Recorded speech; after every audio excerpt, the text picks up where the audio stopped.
칼빈 기독교 강력 이어서 나가는데요. 주제가 그리스도께서 음부로 내려가심, 영어로는 descended into hell이라고 하는 사도신경에 관한 구절이죠. 사도신경에 관한 구절이 있는데 이 부분을 함께 나가 보겠습니다. 그 우리말로 된 사도신경을 보시면은 이렇게 되어 있습니다. 본디오 빌라도에게 고난을 받으사 십자가에 못 박혀 죽으시고 장사한 지 사흘 만에 죽은 자 가운데서 다시 살아나시며 하늘에 오사 전능하신 하나님 우편에 앉아 계시다가 이렇게 되어 있는 것이 우리의 사도신경이죠. 예수님의 생애와 우리의 신앙을 아주 간단하게 요약한 신앙 고백입니다. 그런데 영어로 되어 있는 사도신경을 제가 읽어드리면은 이렇게 되어 있습니다. Suffered under Pontius Pilate, 그러니까 본디오 빌라도에게 고난을 받으시고, was crucified, 십자가에 못 박히시고, dead, 죽으시고, and buried, 묻히셨다. 자, 여기까지 보면은 고난 받으시고 십자가에 못 박혀 죽으시고 사흘 만에 장사한지라고 되어 있죠. 여기까지입니다. 그런 다음에 우리말 사도신경에서는 사흘 만에 죽은 자 가운데서 다시 살아나시며 라고 해서 부활로 넘어가는데, 영어로 되어 있는 사도신경에 보시면은 He descended into hell 이라고 하는 부분이 있고 The third day he rose again from the dead 라고 되어 있습니다. 그래서 그 묻히시고 부활하시고 사이에 descended into hell 이라고 하는 구절이 영어 사도신경에는 있고 우리는 이제 없는 그런 상황이죠. 그 부분에 대해서 이제 칼빈은 설명하고 있는 것입니다. 그리스도께서 음부로 내려가심 그 내용도 우리가 빠뜨리지 말아야 될 것이다 라고 칼빈은 말하고 있습니다. 그것이 속죄의 완성에 적지 않은 의의를 갖고 있기 때문이다. 어떤 사람들은 그리스도께서 구약시대의 죽은 족장들의 영혼들이 있는 곳으로 내려가서 속죄가 완성되었다는 것을 알리고, 그래서 그들이 갇혀있는 감옥으로부터 그들을 해방시켰다고 생각한다. 자, 그러니까 He descended into hell 이라고 하는 그 단어, 그 구절을 통해서 어떤 사람들은 어떻게 해석을 하냐면은 예수님께서 죽으신 후에 그것이 3일 동안이든지 아니면 며칠 동안이든지 간에 지옥으로 내려가셔서 지옥에 갇혀 있는 구약 시대의 신자들을 풀어주시기 위해서 지옥으로 내려가셨다라고 해석하는 사람들이 있다라는 것입니다. 근데 그것은 사실이 아닙니다. 그것은 성경적이지가 않죠. 여러 가지 이유 때문에 성경적이지가 않은데, 그렇게 생각하는, 오해하는 그런 이유에 대해서 먼저 생각을 해보겠습니다. 시편 107편 16절에 보면은 그가 논문을 깨트리시며 쇠 빗장을 꺾으셨음이로다 라고 되어 있습니다. 쇠 빗장이라고 하는 감옥에 갇혀 있는 사람들을 그가 구출하셨다라고 하는 그런 구절이죠. 그런데 이 시편은 사실 먼 나라에 가서 포로 가운데 고생하고 있는 자들의 해방을 예언하고 있는 시편이고, 그리고 더 넓은 의미에서는 교회 전체의 구원이 이 음부와 같은 깊은 곳에서부터 밝은 빛으로 꺼내내시는 해방과 같다라고 가르쳐주고 있는 시편입니다. 그렇기 때문에 이 구절을 가지고 예수님께서 지옥으로 내려가셔서 구약의 신자들을 감옥에서 구출해내셨다는 것은 사실이 아니다라고 해석을 할 수 있는 것이죠. 근데 에베소서 4장 9절에 보시면 이런 구절이 있습니다. 올라갔다 하셨은즉 땅 아래 낮은 곳으로 내리셨던 것이 아니면 무엇이냐, 땅 아래 깊은 곳으로 내려가셨던 것이 아니면 무엇이냐라고 해서 예수님께서 어떤 땅 깊은 곳으로 내려가셨다라고 하는 그런 내용을 성경에서 종종 다루고 있습니다. 그렇기 때문에 우리가 이 부분을 어떻게 해석해야 되는지가 중요하겠죠. 그리스도가 음부로 내려가신 사실에 대한 하나님의 말씀은 거룩하고 경건한 뿐 아니라 놀라운 위로로 가득 차 있다. 만약 그리스도께서 육체의 죽음만을 의미한다면 그것은 아무 효력이 없을 것이다. 그에게는 하나님의 진노를 진정시키고 공의로운 심판을 만족시키기 위해 하나님의 엄한 복수를 당하는 것이 필요했다. 즉 그리스도께서 음부로 내려가셨다라고 하는 그 사실은 우리에게 어떠한 위로를 주냐면은 하나님께서 우리를 향해서 가지고 계신 그 진노와 공의로운 심판을 만족시키기 위해 그리스도께서 그 죽음의 복수를 당하신 것이다라고 하는 의미가 있다라는 것입니다. 그래서 여기에서 그 음부라고 하는 단어를 히브리어로는 스월이라고 하는데, 스월이라고 하는 단어가 죽은 사람들이 잠시 동안 가는, 그것이 신자든 아니면은 불신자든 잠시 동안 가는 그런 곳으로 해석하고 있습니다. 그래서 죽음이라고 하는 그 능력, 죽음에는 굉장히 강한 능력을 갖고 있는데 그 능력을 표현할 때, 그 힘을 표현할 때 이 스월이라고 하는 단어를 사용하는 것입니다. 스월이라고 하는 단어를 사용했을 때 반드시 그것이 지옥이다라고 사용하지는 않습니다. 그래서 영어 표현으로는 사도신경에서 descended into hell이라고 되어 있지만 예수님께서 그 지옥으로 내려가셨던 사실은 아니다라고 우리는 생각은 하지만 이 부분이 중요한 이유는 우리가 당해야 되는 그 죽음의 능력을 예수님께서 대신 당하셔서 우리를 죽음의 능력으로부터 해방시키셨다는 사실은 중요하기 때문에 이 구절이 담고 있는 의미가 크다라고 칼빈은 설명하고 있는 것입니다. 사도행전 2장 24절에 보시면은 하나님께서 그를 사망의 고통에서 풀어 살리셨으니 이는 그가 사망에 매여 있을 수 없음이라 라고 되어 있습니다. 자, 여기에서 보시면은 예수님의 부활에 대해서 지금 베드로가 설교를 하고 있는 것인데 하나님께서 그를 사망의 고통에서 풀어 살리셨다라고 되어 있고 그 이유는 그가 사망에 매여 있을 수 없기 때문이다라고 말하고 있습니다. 근데 여기서 베드로는 사망이라고만 말하지 않고 그를 사망의 고통에서 풀어 살리셨다라고 말하고 있습니다. 근데 여기에서 고통이라고 하는 단어가 바로 하나님의 저주와 진노로부터 일어나는 죽음의 기원을 말한다 라고 말하고 있습니다. 그러니까 사망의 고통에서 풀어 살리셨다는 것은 하나님의 저주와 진노가 사망이라는 것을 만들어내는데 그 저주와 진노로부터 고통당할 수밖에 없는 사람이다. 사람은 그럴 수밖에 없다. 그런데 예수님께서는 그 고통에 머무르실 수가 없는 분이시다라고 말씀하고 계시는 것입니다. 그 이유는 당연히 우리가 알고 있듯이 우리 사람은 죄인이기 때문에 사망의 고통에서 스스로 풀어서 나올 수 없지만 그리스도께서는 의인이시기 때문에 사망의 고통, 그 사망으로 끌어당기는 그 힘으로부터 매여 있을 수가 없다라는 것입니다. 그분은 죄가 없으시기 때문에 그렇습니다. 그 우리를 사망으로 끌어당기는 그 힘은 죄로부터 나오는 힘이거든요. 그러니까 반대로 말하면 우리가 죄를 짓지 않는다면 사망이 우리를 끌어당길 수 없다라는 것입니다. 그런데 여러분과 제가 너무나도 잘 아시다시피 우리가 살아있는 한 죄를 짓지 않을 수가 없는 것입니다.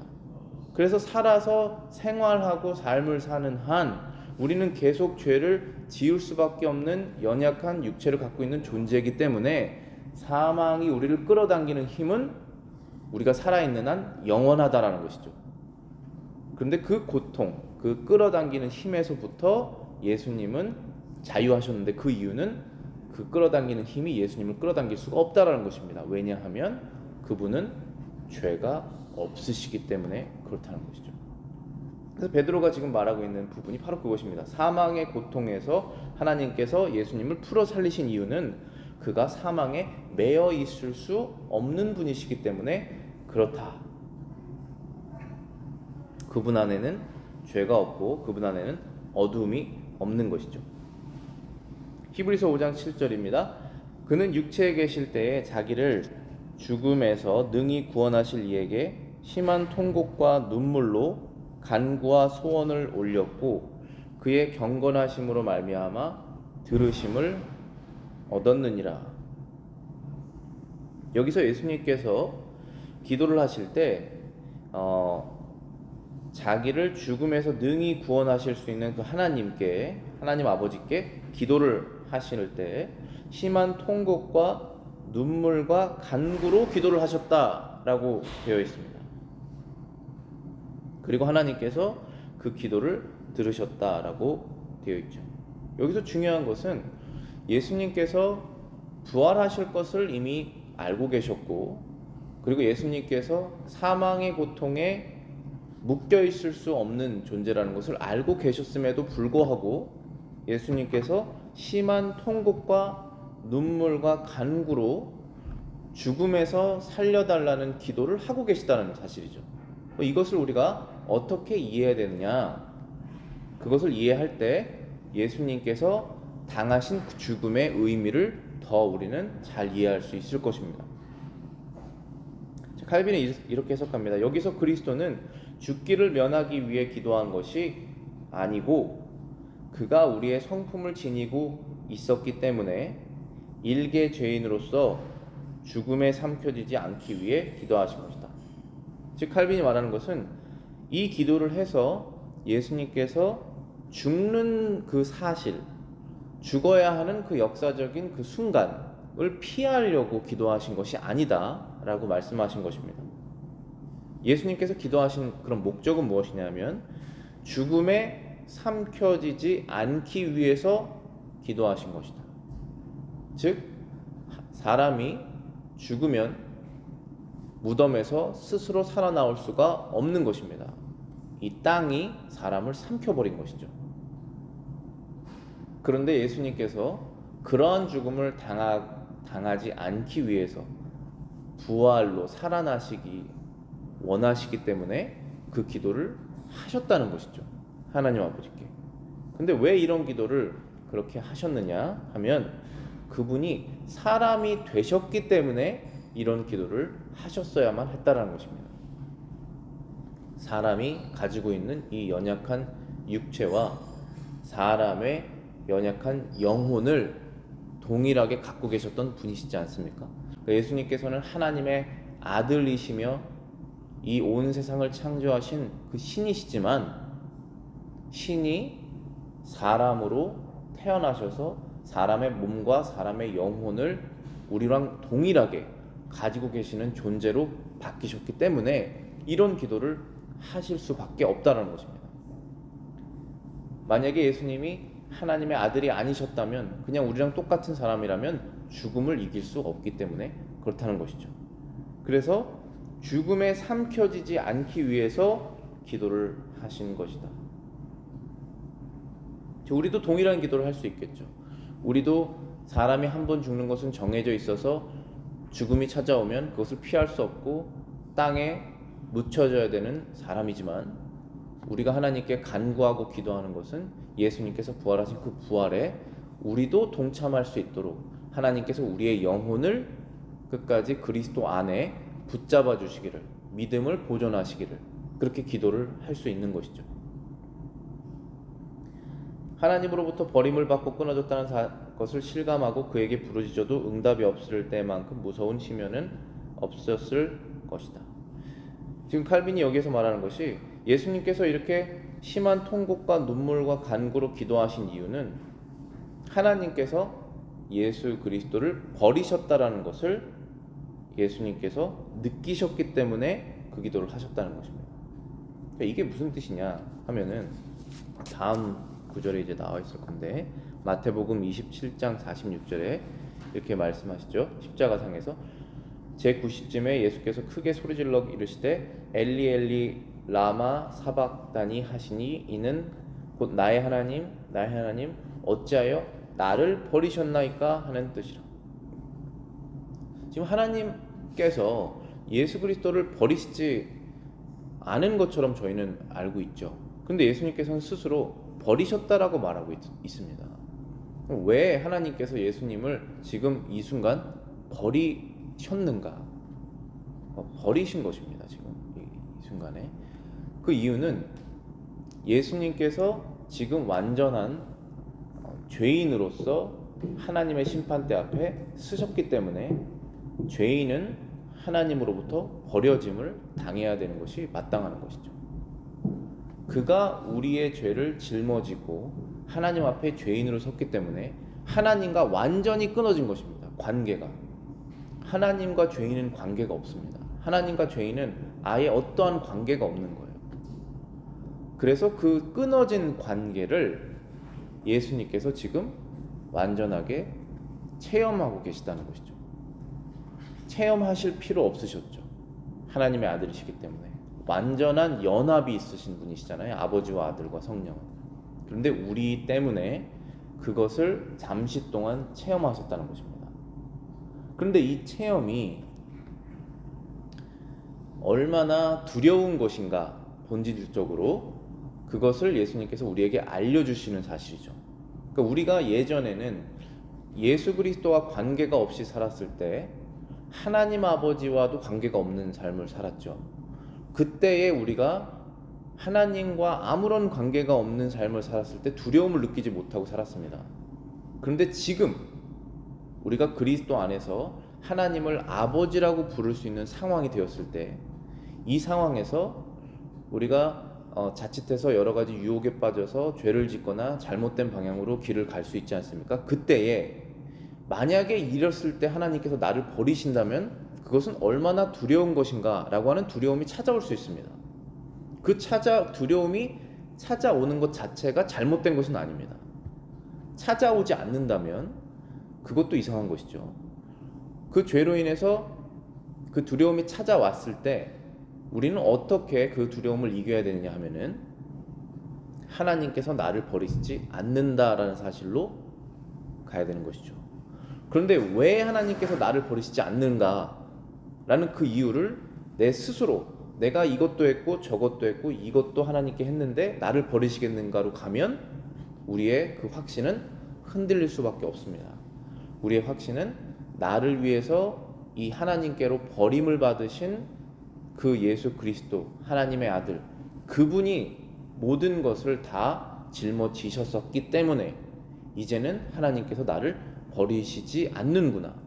그래서 어떠한 것도, 로마서 8장에 나오죠. 어떠한 것도 하나님의 사랑을 끊을 수 없다. 예수 그리스도 안에 있는 하나님의 사랑을 끊을 수 없다라고 말씀하고 계신 것입니다. 심지어 우리의 죄성도 끊을 수 없다라고 말씀하시는 것입니다.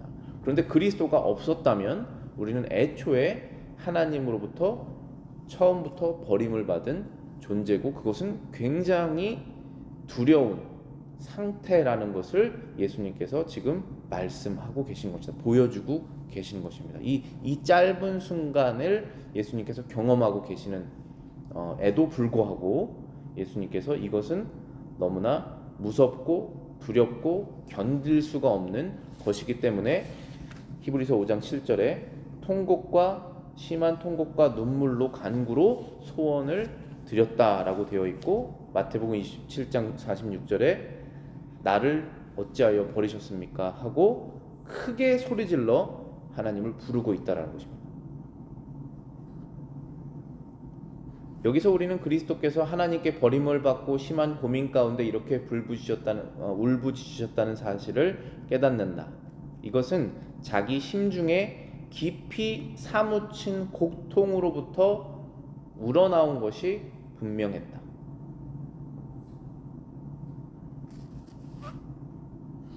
자기 마음속 깊은 곳에로부터 사무치는 고통. 자, 이 고통이 무엇이냐 하면 내가 하나님께 죄를 지어서 하나님께서 나를 버리셨구나 라고 하는 것에서부터 나오는 고통입니다.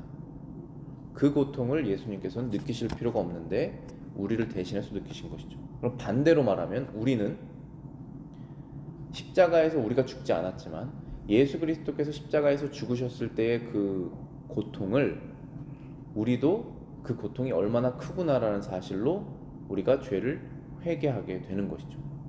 하나님께서 나를 버리실 때의 이 고통은 세상 어떤 고통보다 가장 큰 것이구나라는 것을 점점 더 깨닫는 것이 우리 그리스도인의 삶이라고 볼 수 있습니다. 세상 사람들은, 예수 그리스도와 아무런 관계가 없는 사람들은 하나님과 단절되는 고통을 느끼지 못하죠. 오히려 단절되고 싶어 하지 않습니까? 우리가 그렇지 않았습니까? 우리가 완전히 반대로 하나님께서 계신 완전히 반대에 있는 곳으로 가고 싶어 하는 것이 우리지 않습니까? 그런데 우리 그리스도인들은 그 단절되는 것이 얼마나 두렵다는 것을 이 예수님의 이 고백을 통해서 깨닫게 된다는 것입니다. 또한 우리의 심령 가운데 깨달아야 한다는 것이죠. 그리스도가 음부에 내려감으로 우리의 죽음은 소멸되게 된 것이다. 따라서 그의 십자가, 그의 죽음, 스올이 도리어 우리의 생명이 된 것이다. 본질적으로 모든 죽을 자들을 지속적으로 괴롭히고 억누르고 있는 공포를 그리스도께서 정복할 필요가 있으셨다. 정복하는 유일한 방법은 그리스도께서 직접 죽음과 싸움을 하시는 것이었다. 반대로 말하면은 그리스도께서 만약에 죽음과 싸워서 이기시지 않으셨다면 우리는 늘 정복당한다는 것이죠.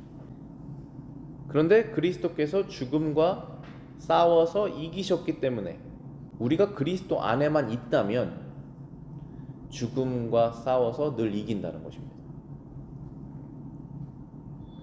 따라서 그리스도께서 십자가에서 죽으신 것, 스올로 내려가셨다라고 하는 그 사실이 우리에게 도리어 생명이 됐다라는 것입니다. 왜냐하면 본질적으로 우리는 태어나면서부터 죽는 순간으로 가는 사람들이지 않습니까? 우리가 무슨 일을 하든지 간에 하나님의 영광과 관계없이 했던 사람들이기 때문에 살아있는 존재 자체가, 행동하는 존재 자체가 죄를 쌓을 수밖에 없는 존재지 않습니까?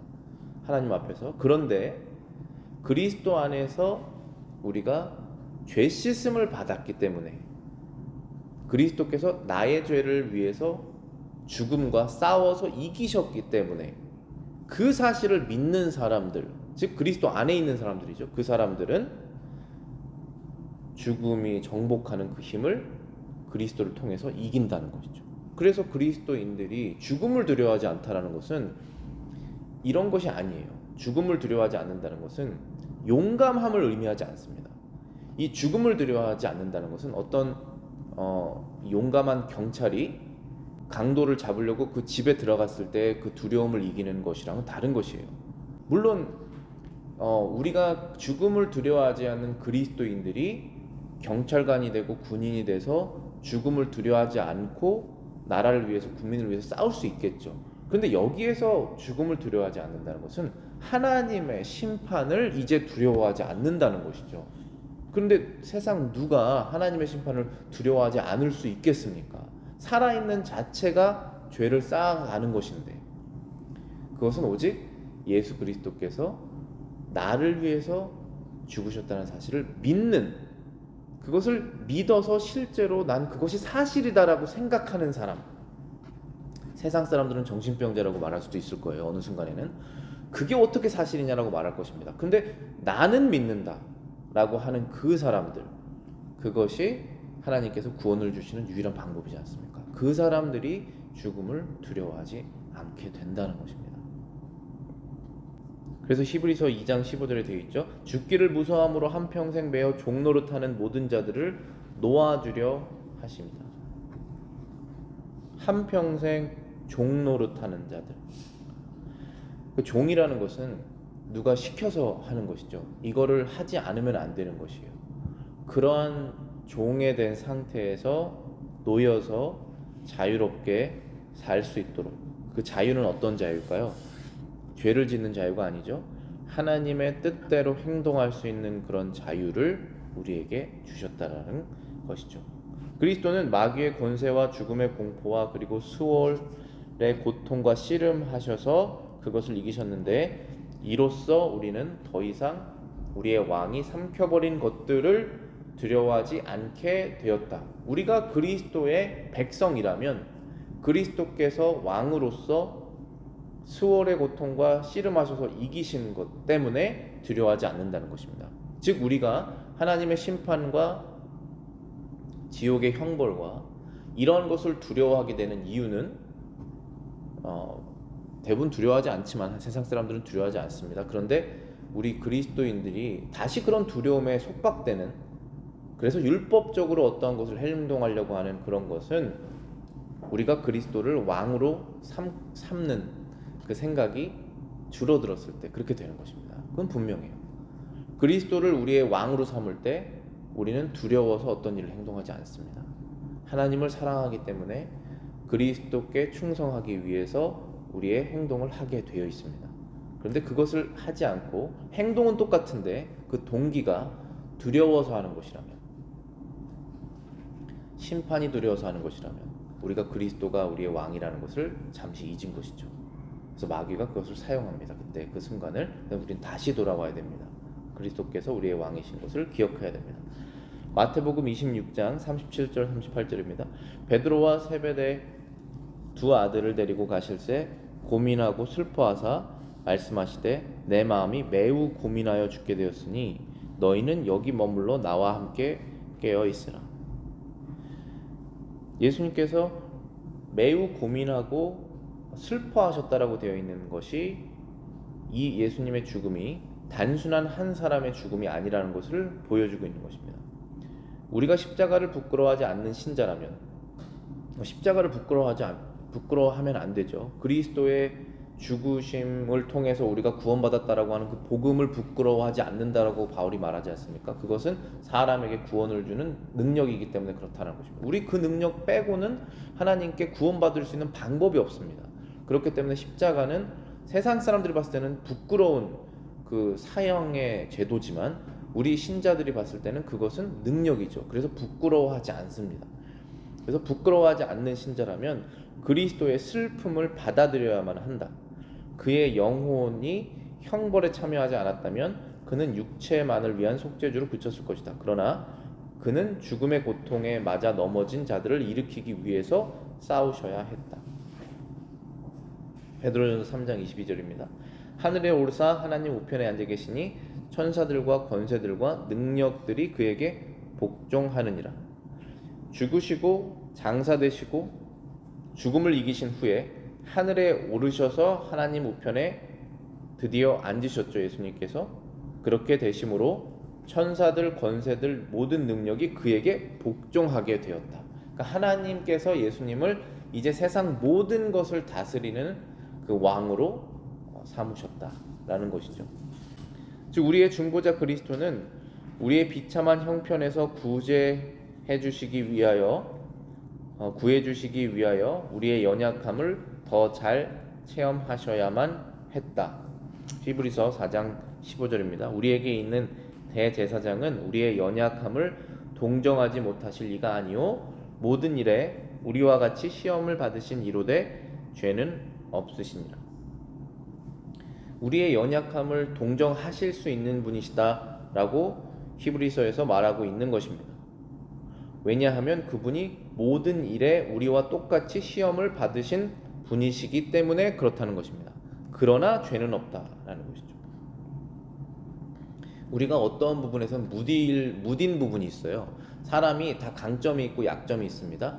그런데 어떨 때는 약점 때문에 무딥니다. 그래서 그 약점 때문에 다른 사람이 느끼는 그 어려움을 이해를 못해요. 근데 그게 내가 강한 게 아니라 오히려 약해서 그게 이해하지 못할 때가 있습니다. 또 반대로 강하기 때문에 이해하지 못할 때도 있어요. 그런데 예수님께서는 다 이해하신다고 말씀하시는 것입니다. 모든 것을.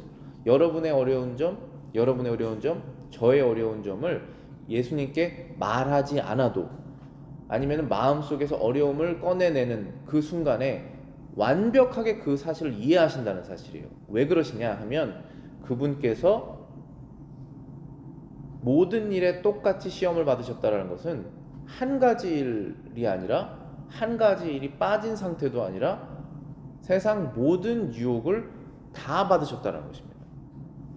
그래서 우리가 받고 있는 유혹을 다 이해하신다는 사실이고, 우리가 암에 걸린 사람을 이해할 수 있듯이 어려움을 당한 사람이 이해할 수 있지 않습니까? 그런 것처럼 모든 시험을 다 당하셨기 때문에 다 이해하신다는 것입니다. 그런데 다른 점 하나는 다 이기셨어요. 근데 암에 걸린 사람이 암을 못 이겼으면 다른 암에 걸린 사람에게 희망을 주기가 참 어렵습니다. 근데 우리가 어떠한 죄를 이겨봤어요. 그러면 똑같은 죄를 짓고 있는 사람에게 그 사람과 똑같이 동일한 아픔을 느끼지만 이길 수 있다는 희망을 주는 거죠.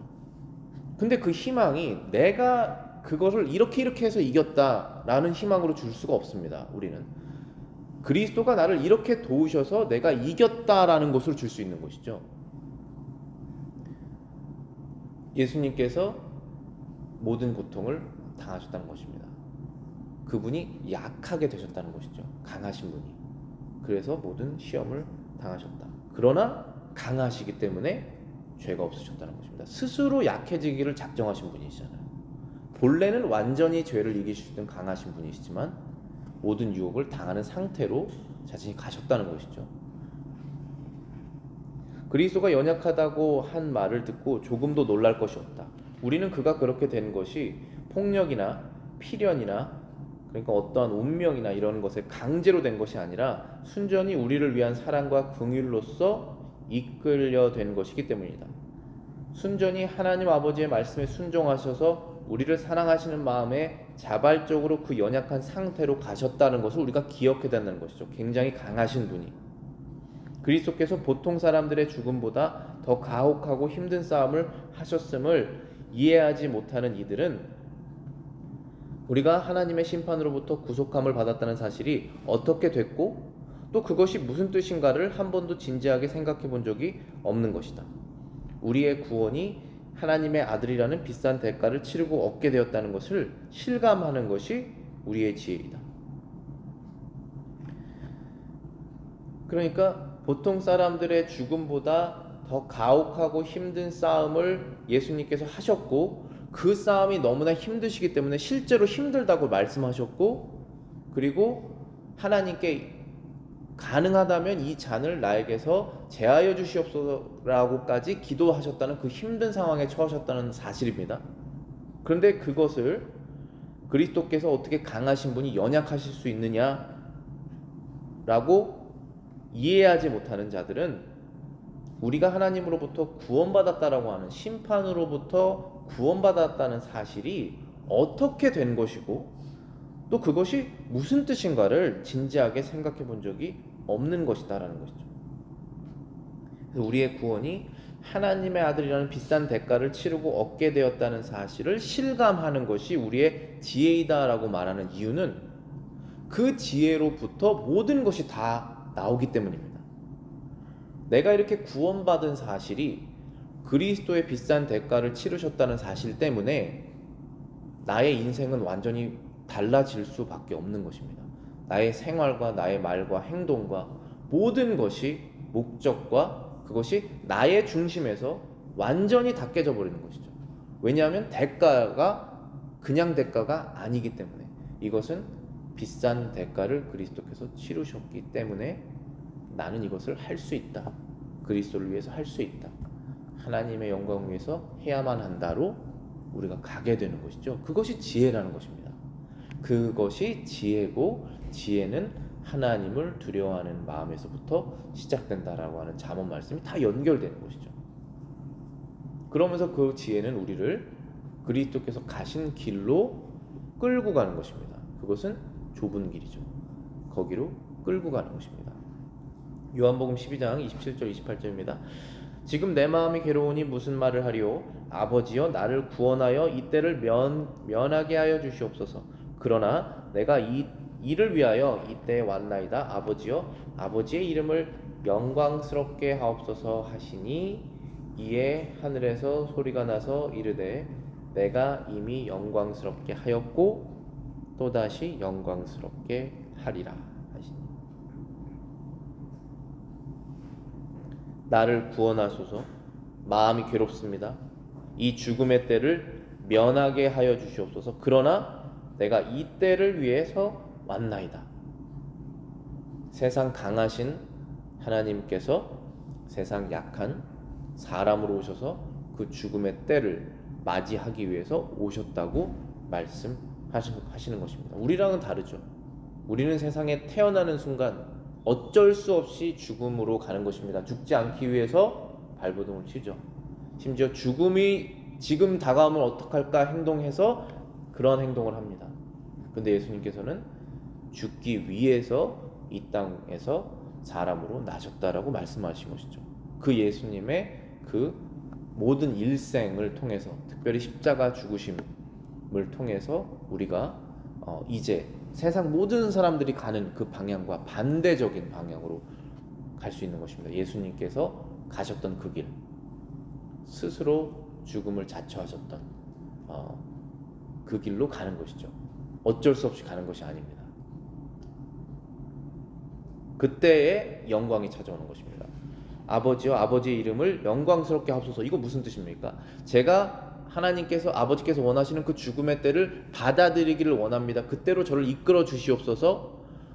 그러고 난 다음에 하나님께서 저의 죽음을 통해서, 죽음과 부활을 통해서 영광스럽게 되실 줄을 내가 믿습니다. 그러니 저는 그 영광의 길로 가게 하여 주시옵소서. 이렇게 기도하신 것이잖아요. 그랬더니 하늘에서 소리가 나서 내가 이미 영광스럽게 하였다. 그리고 또다시 영광스럽게 할 것이다. 십자가도 영광스러운 것이다. 그리고 부활은 또 영광스러운 것이다 라고 말씀하시는 것이죠. 기도하겠습니다.